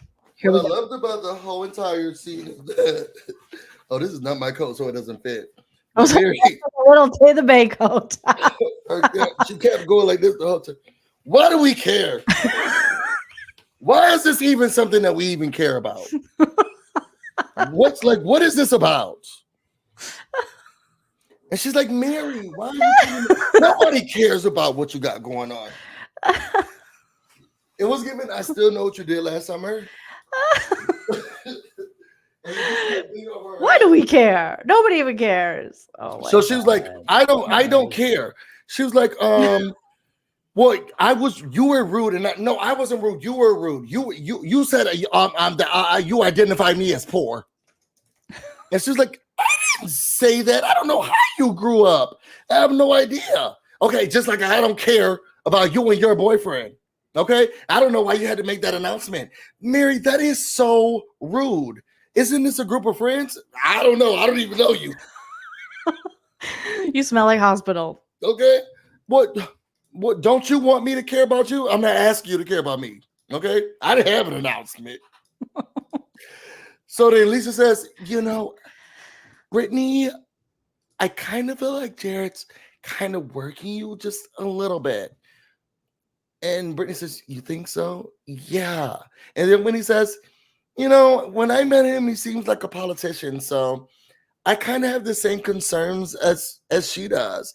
He's really not claiming you. It's just, I don't think this is happening for you. And Brittany's like, well, I mean, this is kind of hard to hear because I really did feel like last night was like such a big night for me. That's why I came here and I wanted to share it with you all. But it just, I don't, if you guys don't think that it was like a big thing, then maybe, I don't know. And there's just so much that I have going on. And Heather's like, listen, she has so much going on. She keeps breaking up and not breaking up with her husband. I mean, with this guy. She has 2 ex-husbands. Her daughters don't want to talk to her. She has a lot of family issues that's going on with her. She has hepatitis. It's just too much. And then she says, "What? It just so my daughters don't want to talk to me. It's just a lot of family issues that's going on." Mary said, "But you share stuff with us about a man. You need to do some soul searching, babe. Oh, yeah, you need to do some soul searching, babe." Mary, I just stop that. I am kind. If you're kind, then why don't you children talk to you? Oh, damn, Mary. And Mary says in her confessional, "I'm just tired of her. You know, it reminds me of my mom. You know, when I was getting older, my mom, she liked to go around and she liked to chase a man. Like she forgot that she had children at home. Triggering Mary. So she always, it was almost like we didn't feel love because she was always chasing the man. So Brittany was like, "You are going so low. I would never go this low to go to mom shaming. You need to shut up, okay?" Mary said, "Shut me up. Shut me up. Come over here, shut me up. You shut up. You are really low, Mary. This is really low to go to mom shaming." Lisa says, "Okay, you guys, I feel like this is going way too far." Mary said, "No, it's not. It's not going far enough. She's out here talking about shut up, shut me up." And then Bronwyn says, "To be honest, I just want to learn something about Britani that's not unhinged." Excuse me? What? Yes. You're calling me unhinged? Yes. To be honest, everything that you've been telling us is unhinged. You're on again. You're off again. You're in Costco. You called me poor. You called her poor. You called me a hoarder. You came in hot and wild. Brittany's like, "No, I didn't." Heather said, "Excuse me?" And Bronwyn said, "Look, your words mean something. And to be honest, you need to get better with words that you're using, girl, because you coming in hot and wild." And Heather said, "That's enough." At the end of the day, you're talking about hot and wild, and who needs to get their words tight? You need to get your words tight because you're walking around and you're telling everybody else things that you said negatively about Whitney. And that's what you need to start worrying about. And Whitney's like, "Wait, is she talking about me?" I don't know who the random girl was, but she had her sunglasses on. She kept saying, "What? Oh my God, you said that." I don't know who she came Wasn't with. that Whitney's friend? Isn't that that I think it was friend? Whitney's friend. "What? You said what? Oh my God. Wow." The whole time. So then Bronwyn said, "That's not true." And Heather said, "It is true. You're sitting here, you're being two-faced. You sat here and you laughed about the healed Whitney." Whitney said, "Yeah, she said that to my face. And I'm not sure what you got going on with her, but it seems like you're trying to put a lot more on it than it seemed to be." And Heather's like, no. Didn't you tell me to defend you at the crystal store? I'm trying my best to do that now. You don't like Whitney. You've never liked her. And Whitney's like, "It's really not all of that. To be honest, I felt more mad about everybody who was trying to steamroll me." Lisa said, "No, you just got stuck.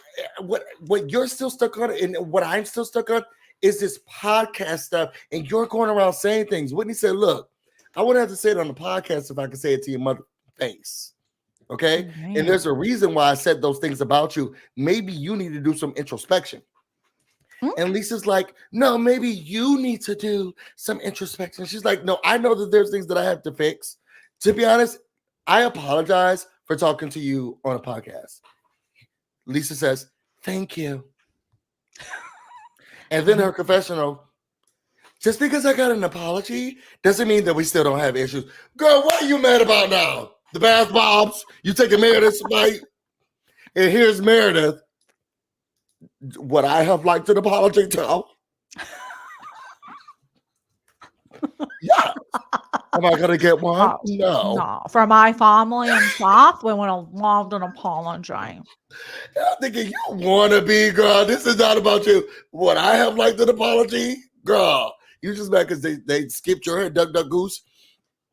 So Whitney says, "I'm going to take everybody to Milwaukee Everyone can go on this trip together. I have a private jet. I'm gonna have fun, and they have bathtubs, Meredith. Well, I don't think I'm gonna be able to go. I'm gonna be able to. I can't go. Girl, what he said? Okay, girl, and we won't miss you. Go be by mitzvah and eat those raw eggs that y'all was eating, you and your husband, and do it in the bathtub. Do it now. The bath bombs, my bath bombs, your bath bombs, the bath My bombs. bath bombs. So that was the end of the episode. I'm gonna give this episode a 7. Brittany is unhinged and she need to go.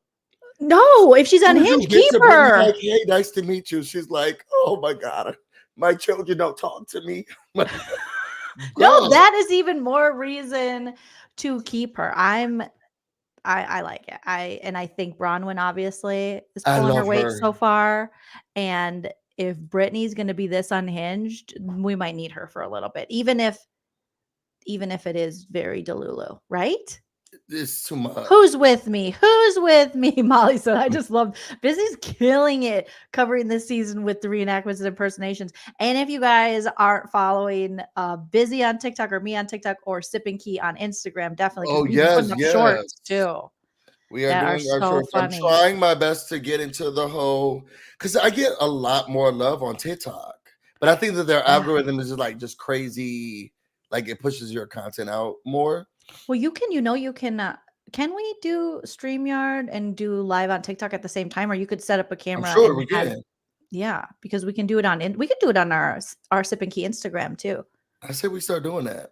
You can do them simultaneously. Why does it sound like I'm saying that word incorrectly? You're not. Simultaneously. You're Jewish. You're saying it right. I feel like as I get older, the words English becomes more difficult for me. Don't let Bronwyn know. Have you ever met a Bronwyn? There was a Bronwyn on the Real Housewives of Orange County. I said, have you ever met one? Annoying. No. I feel like I never met a Bronwyn either. I'm too poor to know a Bronwyn. Feels like you have to really be in a certain socioeconomic class to meet these Bronwyn. She was 19 when she had her baby. I think that she's I think you could have met her. That is a good point, maybe. But I think you could have met her. And the daddy was like, I can't do this. She was destined to marry a rich man. And Carrie Underwood was behind her, started singing a song. Not Carrie Underwood. I drug my keys into the side of a pretty little souped-up four-wheel drive. Yeah, we love. I am loving this season, seriously. Good. And I told myself that I was never going to watch because I like the Black Housewife franchises, and I think that Monica really made me branch out to watch this one. So I'm really glad that we're covering it. I feel like Monica will be coming back. She better be. She's hosting. Is she hosting House of Villains? Yeah, I think so. Or something? Yeah, she's the voice. She's not hosting. Or the voice. Okay, she's the voice. Yeah, of the house. I am excited for this new House of Villains. I'm excited for Traitors. Oh, when does it start? I'm so excited. I don't know, but that's what I'm waiting for. House of Villains is cute. The only thing, House of Villains, and what's that other show that The Summit. Devon was on? Oh, what was the X on the Beach? No, she was on that. It was like House of Villains. I don't think I ever saw it. It was a Amazon Prime version of House of Villains. What was it called? I can't remember, but both of those shows I don't like because it all takes place. The Goat. Well, no, she wasn't on The Goat, was she? Who? Davon was on The Goat? Yeah, Davon and Wendell. Oh, you're right. And Kristen from I reviewed the show. I watched a couple episodes. Yeah, because it all takes place in the same house. In the budget gives like $2. I fell out of love with it. It was like go from one end of the pool to the next end of the pool, and I was thinking, what is this? It was like early, when Bad Girls Club started having like their games or whatever. It was like that. It was like that. But even worse. Dreadful Ruby says wasn't the host Tosh? Didn't Daniel Tosh host it? Yes. And he would just be in there and be like, "What's up?" He'd walk in with like his robe. He barely knew what he was doing. Sometimes he was like, I'm not even reading the cards. And I was thinking, what is this show? What is this show? And I loved because Wendell Derek Frazier and I can't remember the other guy's name. They reviewed the show together, and the running joke was that everything was in the house. And Wendell was always trying to say like, oh, so then we left, we went off site, and we was like, girl, we went to the side of the house. y'all was on the backyard. Didn't he review it with like another guy who was on Survivor? Yes. Okay, I forgot. I don't know if I saw that guy's season. Yeah. But Bryce. Oh yes, because they're always at the events too, like the Big Brother events. They do them together, yeah. Dreadful Ruby says the cards always said something funny on that. They did. It was too much. That would be like a dream gig is to like host a show like that. For me, I feel like you would be so good at that. Oh, for sure. It would be so fun. I want to be Jeff Provo. You want to be Jeff Provo? Be like, oh my God, and wipe out goes. I want to do that so bad. Tiffany is not looking good. She's never gonna catch up from this failure. I want to do, and I want to be so much more mean. Oh my God, and Tuku is down again. We'll never be able to go through. Never get up. He's probably been down his whole life. It looks like they're gonna be. It looks like she's drowning out there. Somebody get a medic. I would be so bad. I would make them feel like, okay, thank you, Busy. Oh no, and it falls again. It definitely won't be making this competition. She should have sat out for the rice. Oh no, I would be so mean. Have you watched The Summit yet? I haven't watched it. I have not. I heard it's good. It. I feel like it's a show that I actually would like, but I haven't watched it yet. So maybe I'll start watching it. Are you watching this season of Survivor? Am I watching this season for sure? Do you cover it on your channel? No, I don't know. Survivor's not. So the two shows that I love to watch, and I'm never going to cover it. I tried to do Amazing Race before, can't do it. And I tried to do Survivor before, I can't do it. Because I need to get a feel for all of the people all at once and how they're acting. Survivor's hard to cover. Because they go from tribe to tribe. Yes, it's hard. I tried covering it back in the day, and I do love Survivor. I haven't watched the last two seasons, but yeah, it was just not. It was. Wait, you haven't been here in 2 years? I think so. Because the last season, when we watched Survivor together, we ate dinner and we watched Survivor together in London. Was that 2 years ago? I think so. Wow. I think so. Yeah. But yeah, no, I haven't watched it. I kind of fell off. But Survivor's a great show to like go back and just binge, whether you've seen the seasons before or seasons you haven't seen before. Do you go back and watch Big Brother? I don't see how people do it. I do. I've went back and watched 6 and 7 multiple times. I've went back and watched just episodes. It's not like you're watching live feeds. Also, I've went back and watched the YouTube like compilation videos they put together. Like I love those. Like Big Brother 11 in 2 hours or whatever, or 3 hours. And I will put that on and be able to like go around the house, even like listening to it and just get shit done. But yeah, I've definitely watched 6 multiple times. I've definitely watched the first All Stars multiple times. I've definitely watched BB10, even BB11, BB12. I've rewatched. A lot of people like BB11. Yeah, I had a whole new appreciation, I think, for BB11. I don't know why, but it was just, I think I remember that time in my life too. And Big Brother was such a form of like solace for me at that time. And that was on. And I remember just despising Jesse. And then when Jesse left and how they all cried for his ass and Natalie lying about her age. I remember she was like, I'm 19. And then there was Hayden won that season. No, Hayden won 12. Jordan won 11. When I say I have the biggest crush on Mr. Spectacular. Well, he's going to be on this season of House of Villains. I know. I'm going to have to watch. He follows me.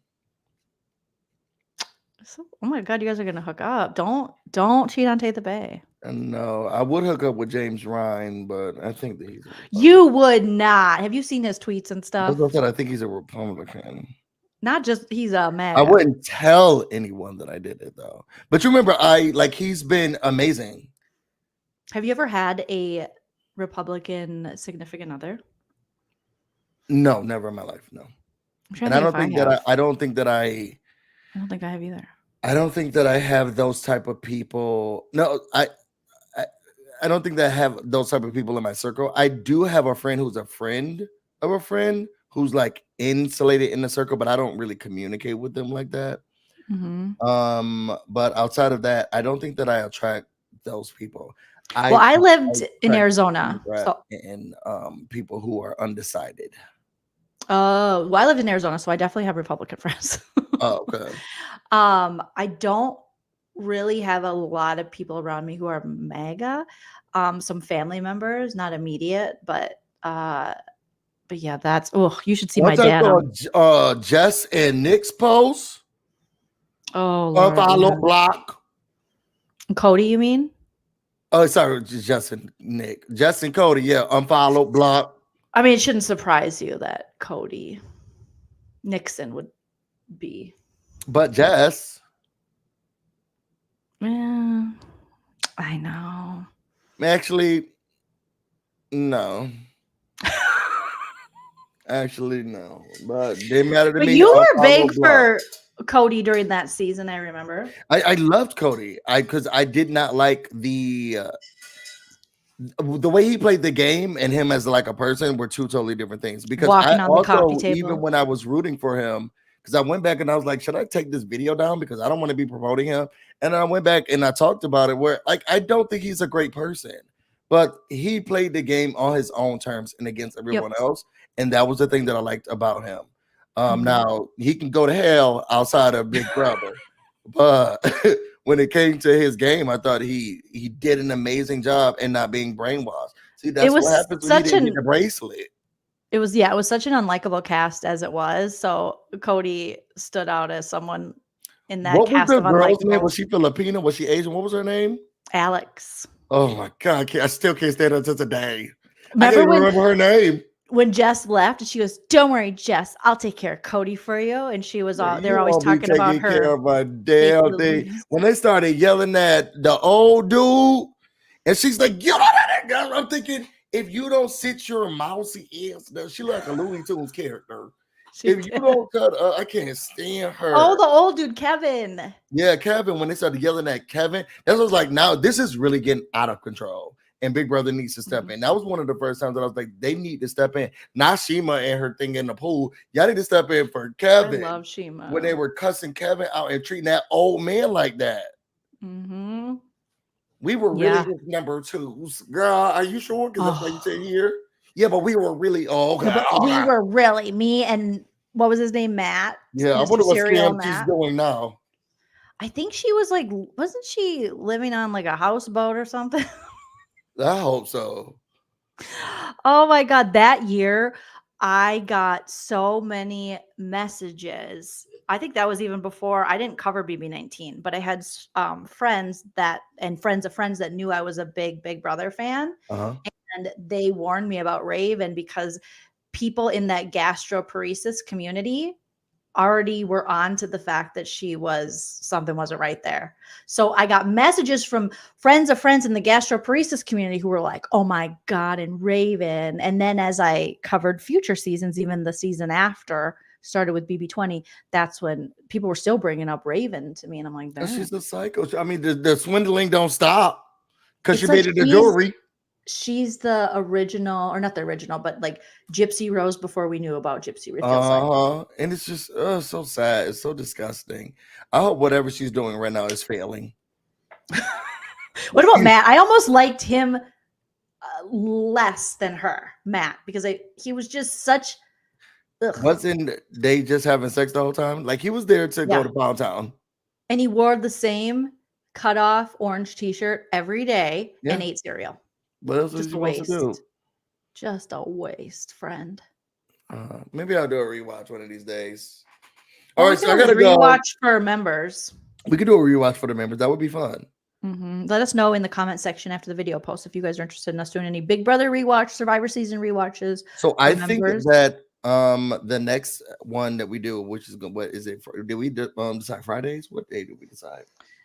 I wrote it down. Hold on, let me check my notes out because we were gonna try to be consistent on get consistent on Sip and Ki. Get back If it's Friday, I say we do episode 3 and 4, then we'll No, be caught up. Thursday. Okay, so You Thursday. said Thursday 6:30, Tuesday 6:30, but today you had to move it a little because you had to volunteer. Yes. Yay. So what are we doing Thursdays? Is that I we're doing say on spooky? Thursday we do episode 3 and 4, so we'll be caught up. Okay, but when And are we then going on to get Thursdays to the? we'll do the reviews, and on Tuesdays we get back to like messy sipping key or our movie reviews.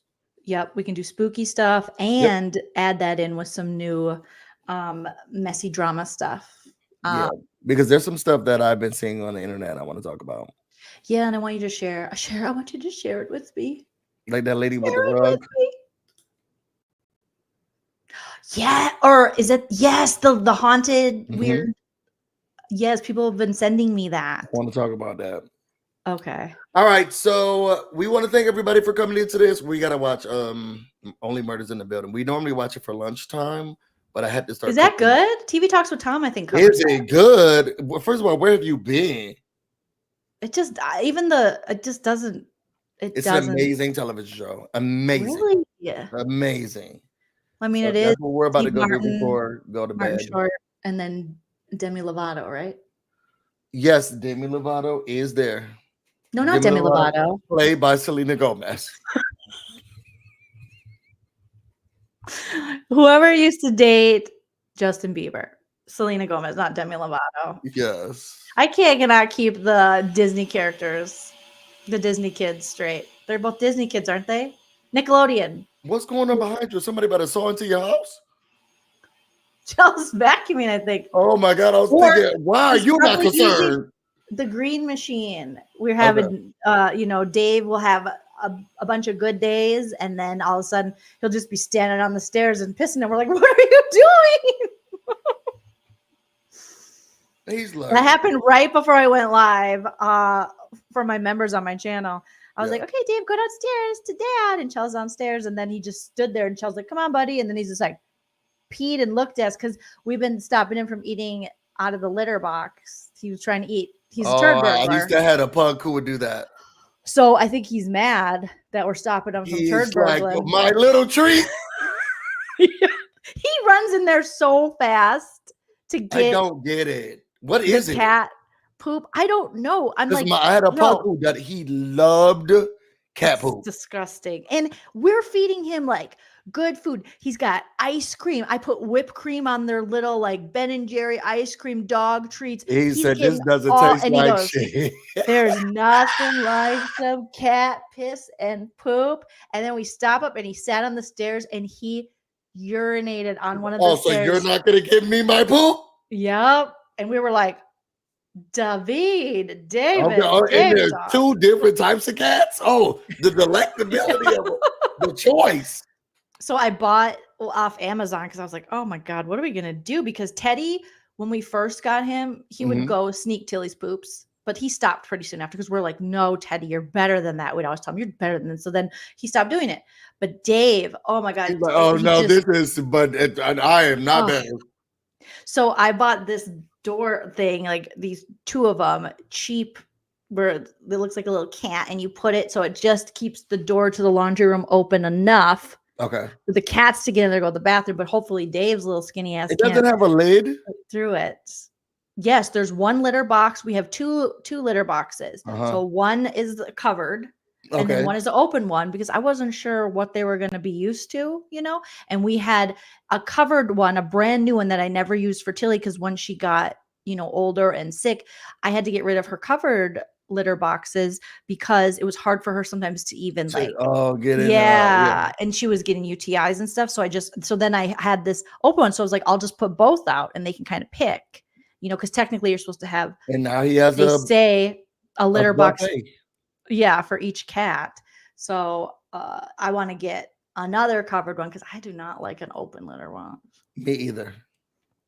I hate it. Sometimes our cat, even though he fits in his litter box, he puts his head out and he's like, I'm thinking you're using the bathroom watching me. Like, I don't want to see that. Theo, that's so well.